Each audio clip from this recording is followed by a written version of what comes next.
ৰাভা হাছং স্বায়ত্তশাসিত পৰিষদৰ ২৮ নং উত্তৰ বনগাঁও পৰিষদীয় সমষ্টিৰ কাৰ্যবাহী সদস্য আদিত্য ৰাভাৰ জৰিয়তে আজি সমষ্টিৰ কেইবা শতাধিক হিতাধিকাৰীৰ মাজত বিভিন্ন অত্যাৱশ্যকীয় সামগ্ৰীৰ অনুদান বিতৰণ কৰে।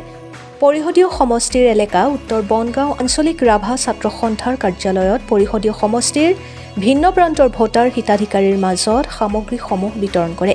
আজি প্ৰায় ১২০০ হিতাধিকাৰীৰ মাজত চেক বিতৰণ, চাইকেল, সূতা, কম্বল, টিনপাত, দমকল, স্প্ৰে মেচিন আৰু খেলৰ সামগ্ৰী আদি বিতৰণ কৰে। Bureau report, Arunodoy Assam. আজি ৰাভা হাছং স্বায়ত্তশাসিত পৰিষদৰ অন্তৰ্গত ২৮ নং উত্তৰ বংগা পৰিষদীয় সমষ্টিত আজি প্ৰায় আমি ১১০০ বেনিফিচিয়াৰী আমি বিতৰণ কৰিলোঁ। তাৰ ভিতৰত আপোনাৰ সূতা, কম্বল, ৰাজহুৱা অনুষ্ঠান প্ৰতিষ্ঠানৰ বাবে টিনপাত আছে, টিউবৱেল আছে, স্প্ৰে মেচিন আছে আৰু মানে চাৰ্চ লাইট আছে। এনেকুৱা ধৰণৰ প্ৰায় ফুটবল ভলীবলকে আদি কৰি প্ৰায় ১১০০ বেনিফিচিয়াৰীক আজি আমি অনুদান বিতৰণ কৰিলোঁ।